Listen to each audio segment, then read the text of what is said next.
Ok, pues vamos allá. Nos quedábamos ayer aquí en este cálculo. Habíamos hecho el cálculo de la frecuencia cardíaca, de trabajo, de entrenamiento de un deportista utilizando la fórmula de Carbonen, y decía que hicierais este cálculo vosotros, que es para calcular el tiempo de una serie. En el ejemplo decía que en un test máximo un deportista realiza 400 metros en un minuto y qué tiempo debería de realizar cada una de las series si quiere realizarlas al 95% del máximo. Entonces, utilizando la fórmula, decíamos que el tiempo que queremos calcular debería de ser el mejor tiempo. Un momentito que aquí tengo. Ahí. Debería de ser el mejor tiempo dividido entre el porcentaje, el 95%, por 100.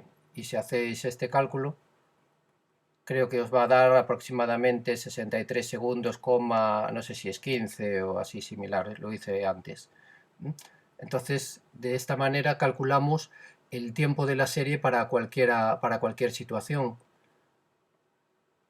En la tabla que está aquí abajo vemos diferentes situaciones. Esto se puede trasladar a una tabla, a una hoja de cálculo para tener vosotros esos porcentajes.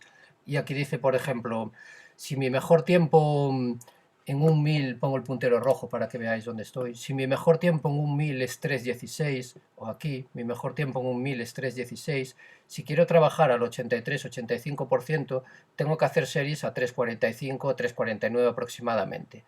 O si quiero trabajar potencia aeróbica, que se trabaja al 87-90% de ese tiempo, mis series de 1000 deberían de ir a 3:29, 3:35.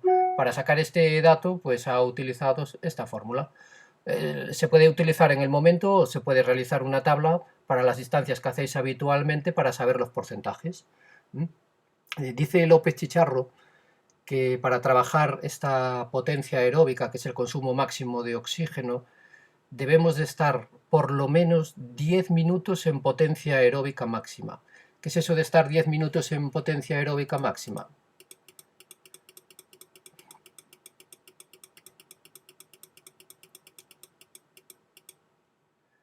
Mirad, estamos con un deportista que va a realizar, por ejemplo, 5 series de 1000. Entonces, realiza la primera serie y se pone a correr pues a 3:15. Imaginamos que tarda 4 minutos. Descansa 2 minutos y realiza la segunda serie. Descansa otros 2 minutos, realiza la tercera serie y así de forma sucesiva todas las series que le tocan a ese deportista. ¿Qué le ocurre al consumo de oxígeno y a la frecuencia cardíaca máxima? Que cuando nosotros empezamos la serie, imaginar, voy a poner un color diferente. Cuando nosotros empezamos la serie, el deportista empieza con una frecuencia cardíaca o con un consumo de oxígeno, pues como no está en reposo, un poquito alto, pero tiene un retardo. Es decir, al principio vamos bien y cuando llevamos aproximadamente 2 minutos de esa serie, que vamos a tardar 4 minutos en hacerla, cuando llevamos aproximadamente 2 minutos hemos llegado al máximo. Eso es lo típico de que empiezo a correr, parece que voy bien, pero después de un minuto voy jadeando. ¿Cuánto ha sido esta serie útil? Pues esta serie ha sido útil aquel tiempo que hemos estado por encima del 90% de nuestro máximo. Y digamos que ese tiempo que hemos estado por debajo, esa inercia de inicio de los sistemas, es como un dato, vamos a decir, entre comillas, inservibles. Hacemos el descanso. Descansa el deportista, baja su frecuencia respiratoria, baja su frecuencia cardíaca, iniciamos la segunda serie y llegamos al máximo antes, un poquito más rápido. Aquí de esta serie a lo mejor hemos aprovechado 2 minutos 30. Hacemos el descanso, hacemos la tercera serie y que ya vamos cansados, llegamos a nuestro pico máximo todavía antes. Aquí hemos aprovechado a lo mejor de los 4 minutos, a lo mejor hemos aprovechado 3. Pues este es el dato importante. Es decir, el tiempo que se mantiene el deportista como mínimo al 90% de su consumo máximo de oxígeno. Y López Chicharro nos dice que para que un entrenamiento de resistencia, de potencia aeróbica, sea útil y beneficioso, como mínimo el deportista debe de estar en su conjunto 10 minutos como mínimo al 90% de su VO2 máximo. Este es el valor recomendado. De hecho, se recomienda que los descansos, en vez de ser parados, que sean descansos corriendo. ¿Por qué descansos corriendo? Descansos corriendo suave porque no descendemos tanto el parámetro de VO2 máximo y de frecuencia cardíaca. Mantenemos, digamos, algo alto esos valores, de manera de que cuando iniciemos la siguiente serie todavía es más útil. Lo que pasa es que hacer 5 series de 1000 con un descanso corriendo, tela, sobre todo si cada una de las series de 1000 se hacen duras. Vale. Pues tener ese cálculo de qué velocidad mínima hace falta para que sea útil una serie, pues puede ser adecuado. Sobre ese tiempo de 1000, calcular ese 90% que aparece aquí y decir, mira, como mínimo tienes que hacer las series a 3.35, si tú marcas 3.16, de ahí para arriba. No las hagas más bajas, sino a 3.29 estaría bien, a 3.35 estaría casi en el límite de que sea útil esa serie. Y a veces cuesta a un deportista exprimirse, sobre todo cuando lleva un tiempo, sabe que tiene 6 series por delante y la primera va racaneando. Dice, que me quedan 6, no voy a llegar, la primera voy a no darlo todo. Puede ser un error. Tampoco hay por qué dar todo como si fuera una competición en la primera, pero sí que tenemos que calcular el tiempo que nos mantenemos altos. Y eso es una cosa que se puede hacer en los programas de Garmin. Cuando aparece un entrenamiento hay una gráfica que te muestra el entrenamiento, el tiempo que has estado en cada una de las zonas de frecuencia cardíaca. Si vosotros programáis la zona alta, la zona de potencia aeróbica, tal cual vimos el otro día en los esquemas, que aquí podíamos establecer las zonas, si nosotros programamos esa zona alta, en este caso aquí de la BAN la pone al 95%, programamos el 90% para arriba, al final del entrenamiento, cuando vemos el móvil o el ordenador, nos dice cuánto tiempo hemos estado ahí arriba. Y puede ser una referencia para saber si nuestras series han sido útiles o no. Vamos a la fuerza. ¿Cómo establecemos los niveles de intensidad en la fuerza? Esta es una diapositiva que hace referencia a la forma clásica de realizarlo. Cuando estudiemos la fuerza, nosotros intentaremos hacer un viaje al pasado y un viaje al presente. En el viaje al pasado explicaremos la teoría clásica del entrenamiento de la fuerza basada en la repetición máxima, y cuando vayamos al presente explicaremos el entrenamiento de la fuerza basado en velocidad. Cuando utilizamos entrenamiento de la fuerza basado en velocidad, estos números y esta forma de operar no me sirve. Pero debéis de conocer las dos, porque en el mundo del gimnasio todavía hay mucha tradición de trabajar, como yo llamo, del tabique a la izquierda y con métodos clásicos sin utilizar la velocidad. Entonces, de forma tradicional, en el entrenamiento de la fuerza, me ha desaparecido el ratón, no lo veo.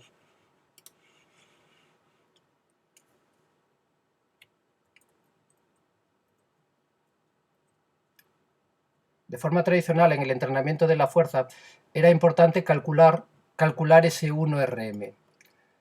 Calcular este 1RM. ¿Y cómo se calculaba el 1RM? Pues el 1RM de la forma más clásica se calcula por ensayo y error. ¿Qué quiere decir eso? Tengo un press de banca y quiero saber cuántos kilos soy capaz de levantar una única vez. Pues caliento bien, me voy a la barra, pongo una carga importante, pruebo a levantarla, ¿vale? He podido, descanso, cargo 10 kilos más, pruebo a levantarla y ensayo-error, voy subiendo carga hasta que sea capaz de levantarla y a la siguiente carga ya no sea capaz. He sido capaz con 82 kilos y con 84 ya no puedo. Digo, vale, mi 1RM es 82. Otra forma es realizar un ejercicio con una carga moderada, como aquí pone en este ejemplo la carga moderada. Tengo problemas con el ratón, se me va cuando dejo de usarlo. Pongo, por ejemplo, una carga importante, imagínate 50 kilogramos, y realizo el máximo número de repeticiones con esos kilogramos. Por ejemplo, he sido capaz de hacer 10. Pues existen fórmulas en la literatura científica, muchas, aquí hay un ejemplo de varios autores, que estiman con 50 kilos y 10 repeticiones cuál es tu 1RM estimado por fórmula. En este caso, en este ejemplo, en el Smart Coach, que es un programa de entrenamiento de la fuerza, hemos descartado esta que se desfasa mucho, 95 kilos, veis que el resto está aproximadamente 60, y hemos hecho la media del resto de los autores. De manera que un deportista que usa 50 kilos y es capaz de realizar 10 repeticiones, tiene un 1RM estimado por fórmula de 65,5 kilogramos. Es una forma más sana que la primera. La primera no es sana porque exige el esfuerzo máximo real al deportista con todos los problemas que eso puede tener. Puede tener un problema evidentemente de riesgo, sobre todo si no es un deportista habituado a levantar peso. Una persona que no está suficientemente entrenada, ordenarle realizar un test de 1RM real puede ser un riesgo para su salud y para posibles lesiones. Tiene un problema de eficacia del dato, un dato fiable, perdón, y no es fiable porque el llegar ese día al 1RM puede tener múltiples factores, puede tener un factor motivacional muy importante y que el deportista realmente no esté rindiendo todo lo que puede por culpa de problemas motivacionales. Por lo tanto, Antonio, sí. ¿Qué? ¿las 10 repeticiones con 50 kilos es al fallo o son por la serie? Son al fallo siempre. A la hora de realizar este tipo de test se realizan al fallo. Y eso es una captura de un ejemplo que hemos hecho. Dime. Para llegar a las 10 repeticiones, para saber que con 50 kilos el fallo están en 10, también tienes que prueba y error. No. No es así, no es así el test. No, el test es así, fíjate. Tú imagínate que sabes que 70 kilos los mueves. Y tú sabes, porque te conoces, que con 70 kilos vas a ser capaz de realizar entre 5 y 10 repeticiones, pero no sabes a dónde vas a llegar. Tú pones los 70 kilos y te pones a realizar todas las que puedes. ¿Y tú cuántas puedes ese día? Vale. Claro, da igual. Da igual, sí. Yo puse 10, yo puse 10 porque en ese... No tienen que ser 10 repeticiones. No tenía que ser 10. A lo mejor si ese deportista para a las 8, 8 es el número que hay que poner ahí en esa fórmula. Es decir, se pone una carga alta, y el deportista con esa carga alta hace todas las repeticiones que es capaz. Y ese es el número que va a la fórmula. Con 70 kilos he conseguido hacer 4 repeticiones. Y esos son los dos parámetros que van a la fórmula, para que se estime de forma indirecta el 1RM. De todas maneras, eso es el tabique a la izquierda o el entrenamiento tradicional.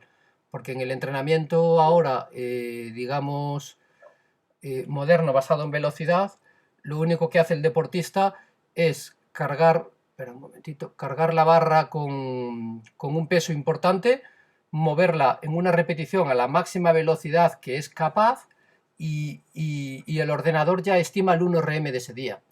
Tú imaginar que con un encoder, probaremos en clase esto cuando volvamos y vayamos al gimnasio a hacer una práctica de fuerza, cargamos la barra con 50 kilos y le pedimos al deportista, venga, prepárate, vas a hacer 2 repeticiones o 3 repeticiones con esos 50 kilos a la máxima velocidad.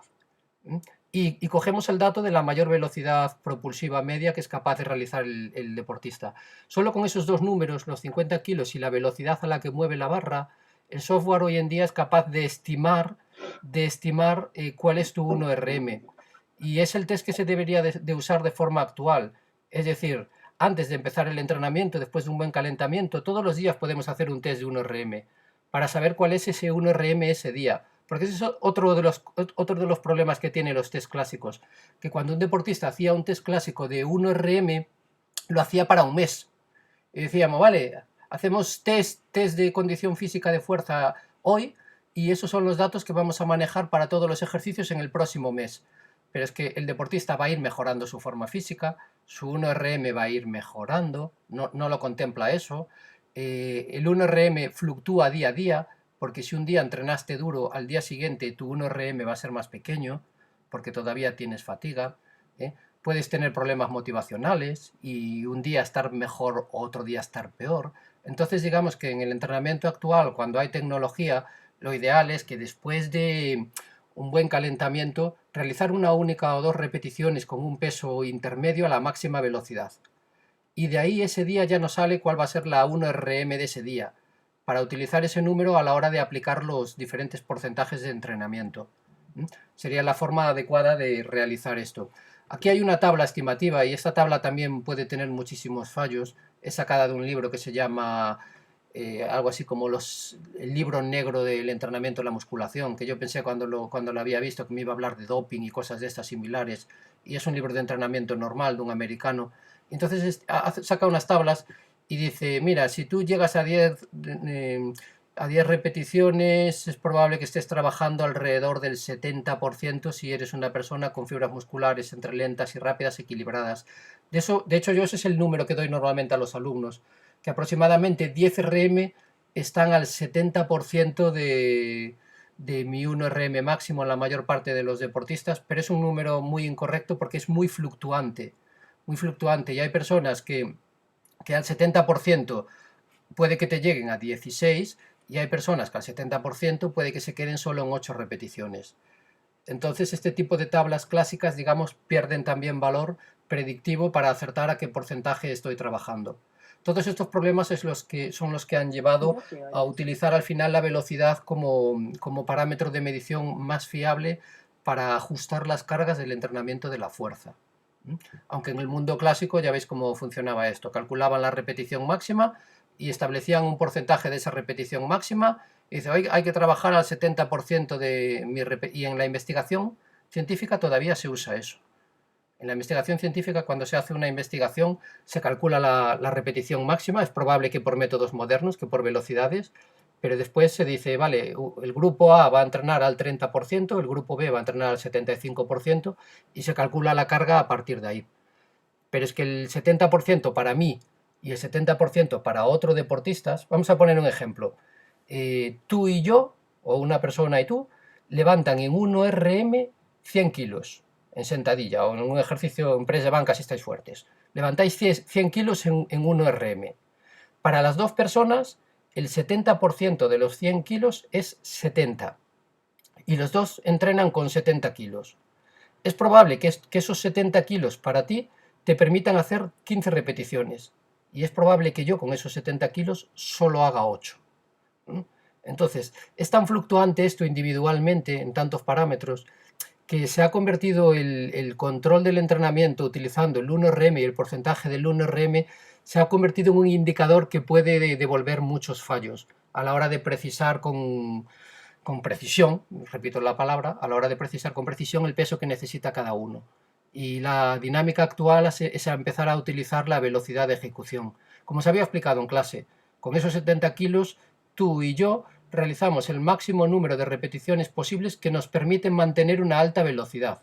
Si somos capaces de medir la velocidad, paramos cuando la fatiga aparezca al 10%, por ejemplo, y es una fatiga, digamos, escasa. Si queremos hacer un trabajo más duro, más cansado, de más carga, más orientado a la hipertrofia, si queremos hacer un trabajo orientado a la hipertrofia, vamos a una fatiga del 30-40%, que implica que casi no se mueve la barra, estamos casi llegando al fallo. Pero es que tú a lo mejor consigues hacer 18 repeticiones y yo a lo mejor me quedo en 12.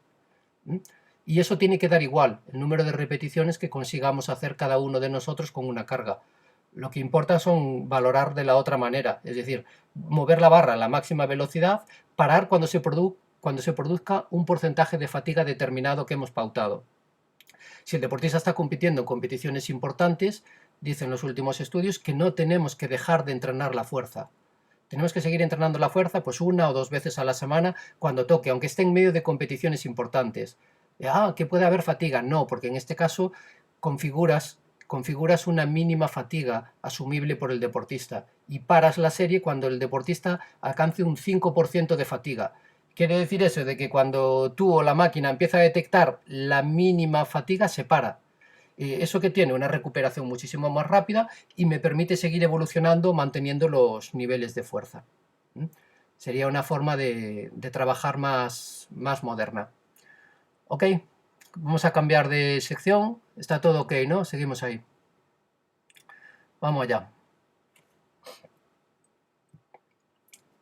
Quedan dos parámetros antes de ese cambio, pero son muy pequeñitos. Uno es dentro de la magnitud de la carga ya estudiamos el volumen y la intensidad. También podemos tener en cuenta la duración. ¿Qué ocurre con la duración? La duración de un estímulo, de un entrenamiento. Salgo a correr 30 minutos, salgo a correr 40, salgo a correr 50, salgo a correr 60, y si sigo así, salgo a correr 3 días, pues eso no tiene sentido. Dice, existe un límite a partir del cual la carga no ejerce más acción de desarrollo y solo significa una pérdida de tiempo. Volvemos a la curva que hemos visto muchas veces, esa curva que está ahí en azul arriba a la izquierda. Tenemos que ajustar el mínimo entrenamiento que me permita la mayor mejoría. Y por lo tanto, en el ejemplo que os puse, por ejemplo, de resistencia, López Chicharro dice que hay que estar solo 10 minutos en VO2 máximo. Cuando hacemos entrenamiento de la fuerza, hablan de un número de repeticiones útiles o un número de series semanales, dependiendo cómo lo entienda cada uno. ¿Y por qué vamos a hacer más si hacer más implica que no voy a mejorar tanto y que voy a aumentar mi riesgo de lesión? ¿Por orgullo y por sentirme bien? Pues entonces dejamos a ese deportista que se sienta bien y que tenga orgullo, que se sienta un valiente, de que hace mucho, de que hace más que el resto. Pero si somos conscientes y entrenamos a deportistas que lo que buscamos es rendimiento, tenemos que explicárselo bien, que más no tiene por qué ser mejor. Y lo importante es acertar el valor de la carga idóneo. En Barça Innovation han publicado el año pasado en su blog un artículo explicando, bueno, ellos asumían que el Barcelona se mantenía en forma más tiempo que otros equipos y que querían intentar averiguar los motivos científicos de por qué son capaces de mantenerse más o menos finos a lo largo del año. Asumían eso, vamos, no lo vamos a discutir. Esa era la base de la investigación. Y analizando a múltiples equipos de grandes divisiones de ligas europeas, llegaron a la conclusión de que de media, en el Fútbol Club Barcelona entrenaban 10 minutos menos por sesión que el resto. Eran sesiones un poquito más cortas. Podría ser una conclusión referida a esa gráfica anterior. Es probable que un poquito menos de entrenamiento en ciertos deportes consiga mayores beneficios, porque lo habitual a veces es querer cansar, dar un poquito más, venga la última, y a lo mejor esa ya nos sobraba. Es probable que entrenar un poco de menos saque mejor rendimiento. Y os he puesto varios ejemplos en clase. Os he puesto un ejemplo con un ejercicio de peso muerto y el nórdico para los isquiotibiales y cuánto mantiene la fuerza de esos músculos. Y en el estudio comparaba realizar solo 10 repeticiones una vez a la semana o realizar 4 series de 10 repeticiones. Y no había prácticamente diferencias en los beneficios. Entonces os preguntaba, ¿con cuál nos quedamos? ¿Con el que hace solo 10 repeticiones o con el que hace 4 series de 10? Evidentemente, si 10 ya me llega, ¿para qué voy a hacer 4 series de 10? Pues esto, ¿qué pasa? Que eso, vale, puede ser fácil decirlo, pero a lo mejor no es tan fácil medirlo. ¿Y cómo lo sabemos? Pues tenemos que estar pendientes de todos estos avances científicos y qué es lo que nos dice la literatura para intentar creer que ese estudio está bien hecho, que es probable que salga otro que demuestre lo contrario, y probar lo que nos está diciendo la literatura científica en cada momento. Y después la frecuencia de entrenamientos. La frecuencia de entrenamientos es el número de días que entreno a la semana. Y como vemos, pues lo normal es que iniciando un deportista pues haga 2, 3, 4 entrenamientos semanales. Sin embargo, en alto rendimiento a veces hacemos 3 sesiones, no, que yo no las hago, hombre, yo no soy tan loco, 3 sesiones diarias y hasta 20, 21, 22 sesiones a la semana. Hay un libro del Comité Olímpico Español sobre los entrenamientos de los piragüistas para las Olimpiadas. Y claro, yo cuando vi los ejemplos que ponían de entrenamientos decía, pero estos están locos. O sea, igual que los nadadores están locos con esos kilómetros que hacen. O sea, entrenar 2, 3 veces al día y con esa cantidad de metros y de kilómetros acumulados. ¡Qué barbaridad! ¿Qué pasa? Que claro, que llevan 20 años entrenando. Y para conseguir estímulos con una sobrecarga mínima y que les permita mejorar, es probable que ellos estén muy adaptados a esa carga de entrenamiento. Eso es otra cosa que hay que estudiar. si realmente en esos niveles se necesita esa carga de entrenamiento. Y es probable que sí, ya lo decía López Chicharro, que no penséis que vais a correr una maratón haciendo un hit, haciendo 3 series de 5 minutos con cambios de ritmo, que el volumen es el parámetro más importante. Entonces aquí hay que jugar con dos cosas. Una, con saber que cuanto más entrenamiento, cuanto más volumen en alto rendimiento, si lo hemos acumulado progresivamente a lo largo de nuestra vida, es probable que consigamos mayores resultados deportivos, y acertar muy bien en cada momento cuánto es la dosis idónea para no pasarme y estar empeorando mi posibilidad de mejoría. Son como dos frases que van en contradicción, pero hay que jugar con ellas. No es lo mismo que un triatleta se prepare como estuvo haciendo Gómez Noya en los últimos años para hacer algún Ironman, que para hacer un triatlón olímpico como quiere para las Olimpiadas. No tiene nada que ver entrenar para una prueba de 6 horas que entrenar para una prueba de 1 hora y media o de 2. La cantidad de volumen acumulado de trabajo para una prueba para la otra son diferentes.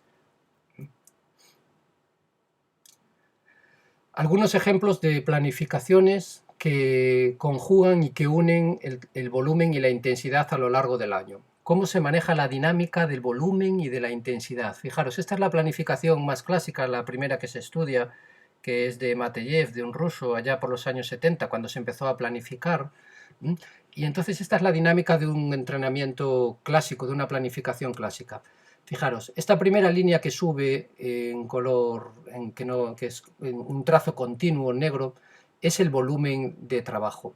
Y esta segunda línea punteada, discontinua, es la intensidad. Entonces vemos una primera fase, que es una fase preparatoria general, que es una fase, digamos, de preparación de invierno en esos deportes tradicionales, donde no iba a la piscina y hacía seco, donde no voy al mar y hago seco, donde no cojo el balón y hago solo preparación física, todo ese ejemplo. Pues bueno, el volumen empieza bajo y progresivamente cada día entreno más. Aquí son 4 meses de preparación general. Y la intensidad también progresivamente entreno más. Cuando cambiamos de fase y entra el periodo preparatorio especial, empiezo a quitar cantidad de trabajo y el volumen va bajando progresivamente. Cada vez entreno menos tiempo, menos kilómetros, menos distancias, mientras que la intensidad sigue subiendo. Y entonces, en esta época de aquí, ya nos metemos en periodos donde el deportista debería de estar más fino para competir, porque hemos quitado cantidad de trabajo manteniendo la intensidad alta. Volvemos a hacer una segunda recarga de pilas y volvemos a ampliar la cantidad de volumen de trabajo manteniendo la intensidad bastante alta, y después hacemos la puesta a punto para competir en las competiciones importantes. La intensidad se mantiene alta y el volumen lo descendemos progresivamente. Y este sería el momento idóneo de realizar las competiciones después de 1, 2, 3, 4, 5, bueno, lo pone aquí, 11 meses de preparación. Prácticamente estamos una temporada entera preparándonos para rendir a partir del 7.º mes e intentar mantener hasta casi el final de año la forma física. Este es un modelo de planificación tradicional. Cuando hablemos de planificaciones tradicionales nos referimos a esto.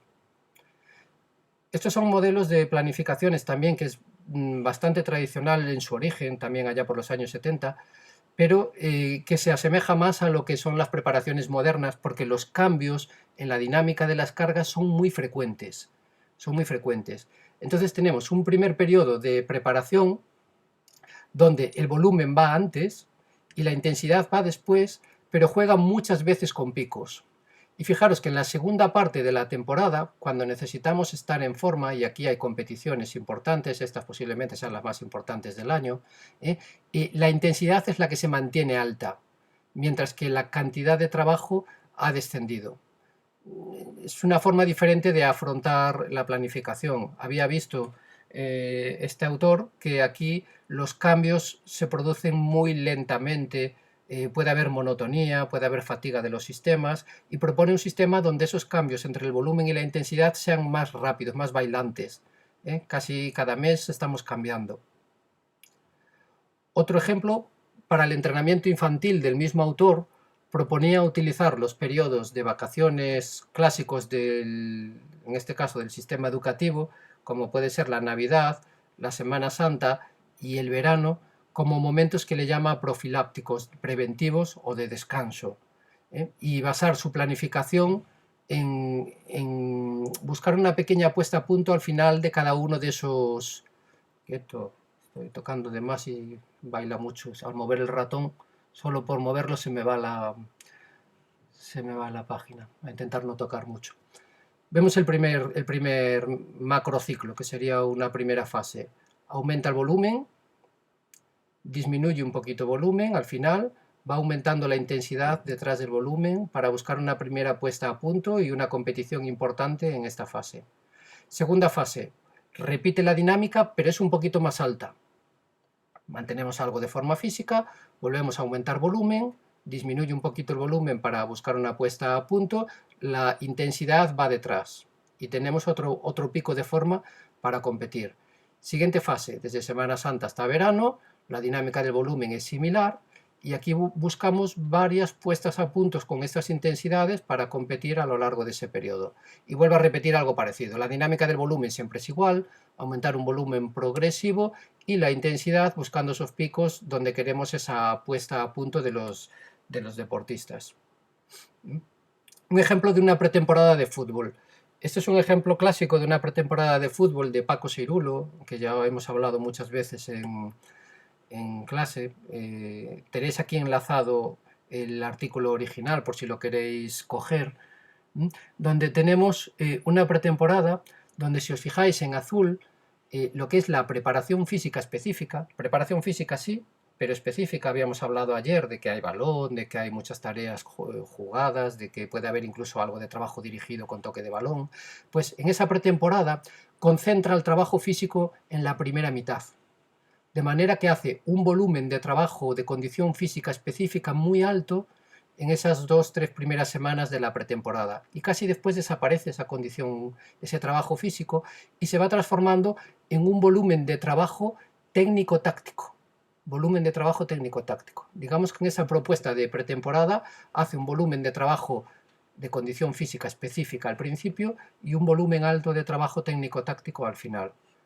La dinámica de la intensidad de trabajo es progresivamente creciente hacia el final.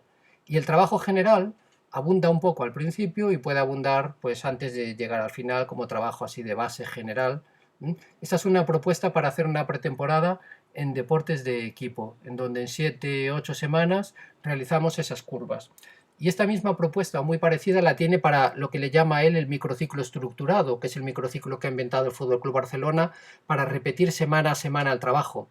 En la semana a semana de los deportes de equipo, el objetivo es llegar al domingo con un pico de forma, y el momento de entrenar, condición física, si es necesario, lo buscamos en el martes y en el miércoles, como tenemos ahí lo que llama BT, bloque de temporada.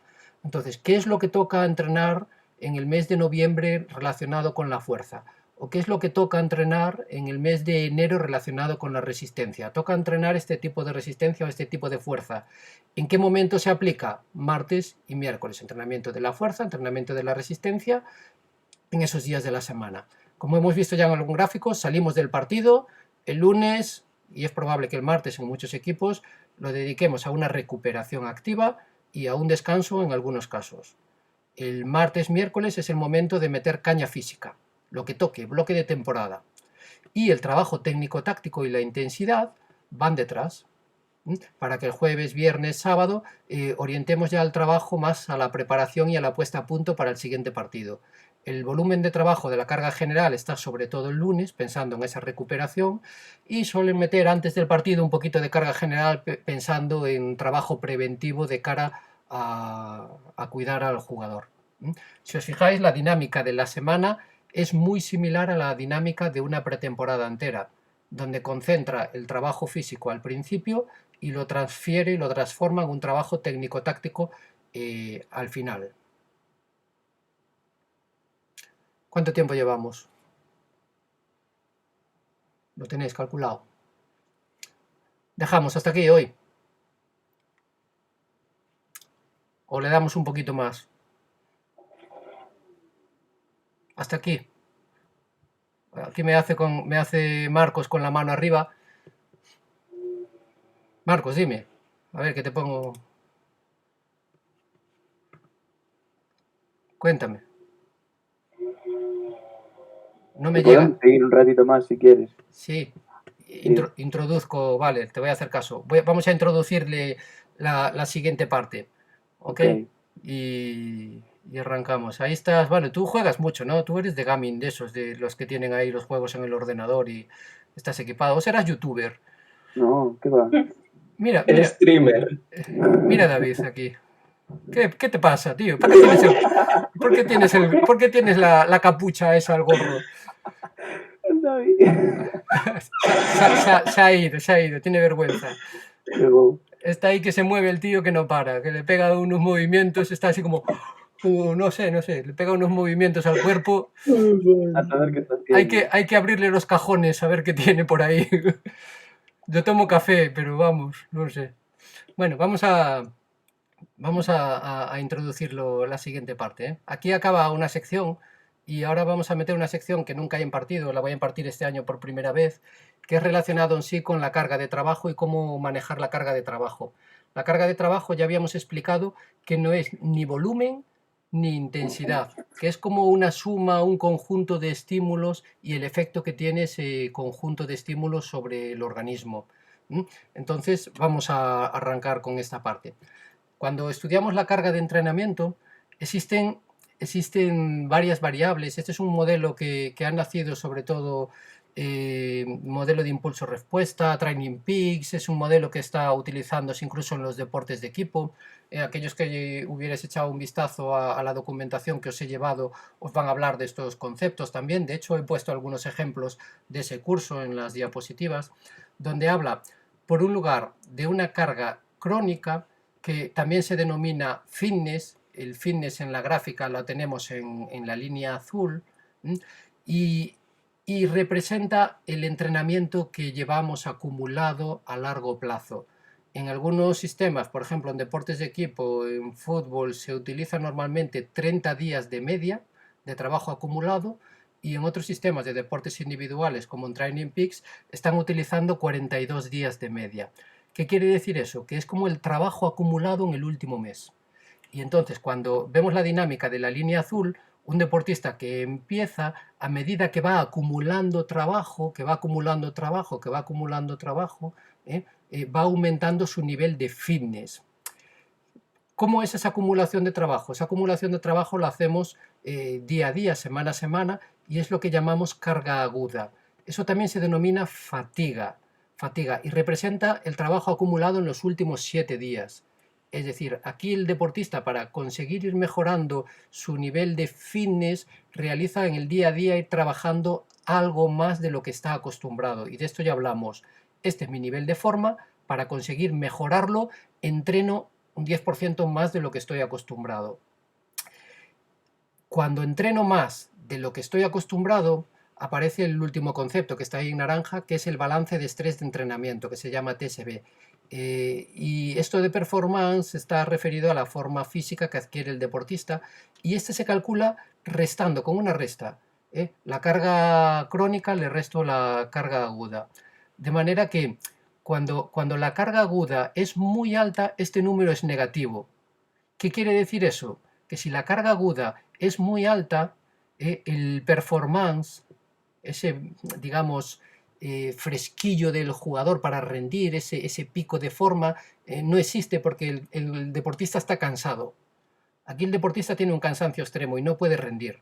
¿Qué es lo que se busca con el entrenamiento? Pues acumular entrenamientos a corto plazo para ir mejorando el nivel de fitness o de preparación del deportista, y después de hacer esto en una primera fase de preparación, tenemos que quitar carga de trabajo. Cuando entrenamos menos, que es en la segunda parte que tenemos aquí de la gráfica, cuando entrenamos menos de lo que estamos acostumbrados, es probable que la forma física decaiga un poco, pero a veces esto es necesario porque lo que se busca es que la fatiga disminuya. Y en estos momentos, en este donde tengo aquí el gráfico, este es el momento idóneo para una competición del deportista. El momento idóneo para una competición en el deportista, donde hemos acumulado trabajo, el deportista se siente cansado, y cuando empezamos a descargar y quitamos trabajo general, no hablo ni de volumen ni de intensidad, hablo de trabajo, de todo junto, Cuando quitamos trabajo, el deportista recupera más que su nivel inicial y tiene una pequeña, digamos, puesta a punto y es el momento idóneo para competir. En varios ejemplos que vamos a tener de estas gráficas, esto se ve perfectamente aquí. Esto es un ejemplo sacado de Facebook de un señor que sigo americano, que es Steve Paladino, que hace entrenamiento de potencia en carrera. Entonces él, entrenando a deportistas, a veces pone las planificaciones que realiza. Y entonces, como vemos aquí en esta planificación que realiza, esta línea azul es ese fitness. Él viene de estar parado, con un fitness bastante alto, es un deportista acostumbrado a entrenar, este número de 50 es un número bastante alto, y decide empezar a preparar la siguiente competición. Y empieza a prepararla aquí, en el momento en que esta gráfica, esta rampa, que ya os explicaré, empieza a subir. Y esta rampa, como si os veis, se mantiene en un número que es aquí de 3, ya os explicaré qué es esto, hasta el final, que desciende la cantidad de entrenamiento porque buscamos esa puesta a punto. ¿Qué es lo que hace entonces en esta planificación? En esta línea de color púrpura, el entrenamiento va aumentando. Si os fijáis, entrena más normalmente de lo que está acostumbrado. Eso me permite que el nivel de fitness vaya evolucionando y mejorando y mejorando y mejorando y mejorando y mejorando hasta este punto. ¿Qué ocurre con su fatiga? Con ese balance de estrés, que el deportista tiene piernas pesaditas, le cuesta, no está fino, pero está acumulando un trabajo importante. ¿Qué ocurre cuando llega el momento de competir? Lo que hace esta planificación. Las 2 últimas semanas quita cantidad de trabajo. Y al quitar cantidad de trabajo, entrenar menos de lo que estoy acostumbrado, digamos que en esta puesta a punto el deportista ya nota ese fresquito. ¿Qué es este punto intermedio que hay aquí el domingo antes de competir? Siempre hace un test a los deportistas una semana antes de competir para calcular a qué velocidad puede correr de forma casi segura esa media maratón o ese maratón.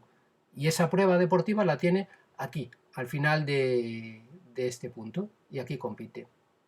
Esto es un ejemplo práctico, real, de esta curva, donde, si os fijasteis, ha acumulado trabajo, ha ido mejorando su fitness, ha entrenado más de lo que estaba acostumbrado, y cuando llega el momento, en ese momento el deportista está con fatiga, y cuando llega el momento de rendir, quita trabajo, entrena menos de lo que está acostumbrado, por lo tanto supercompensa, mejora, está fresquito, tiene un pico de forma y momento para colocar una banderita, es decir, aquí es la competición. En la última fase, nada, fase de verano, voy perdiendo, dejo de entrenar, y al dejar de entrenar pues voy perdiendo fitness y las adaptaciones acumuladas se van perdiendo. Y por lo tanto, nada, lo que nos pasa ahora en estos días que estamos encerrados. ¿Ok? Mañana arranco a explicar en este concepto, que lo retomo. Os voy a utilizar un ejemplo mío de la temporada mía del año pasado para ir viendo cosillas en esta curva. Y continuamos mañana entonces con este trabajo. Hoy os voy a mandar los resultados de la meditación de Brian. Tengo algunas respuestas, hay gente que la ha hecho. La siguiente meditación creo que era la de Hugo. Creo que todavía solo 2 personas me habéis devuelto un feedback de haberla realizado, y quería mandar la siguiente, una de Iván, ¿vale? Y eso, os envío ya por correo todo esto, ¿ok? Mira ahí qué solito, ay, qué envidia. Esta gente que tiene así una terracita que le da el sol y que está el día cojonudo. Esto es una maravilla. Mira para ahí. Hola, vaya sol, que tenemos ahí. Algunos vais a... Marquesa. Algunos van a llegar como Vanessa, que nos da clase este año, algunos van a llegar negritos y con guitos de tomar tanto el sol. Y otros vamos a llegar con una cara que parece que salimos de la caverna. Va a ser bestial esto. Bueno, que cada uno lo disfrute. A mí me da envidia nada más, envidia sana. Que cada uno lo disfrute como pueda. Venga, un saludito, chicos.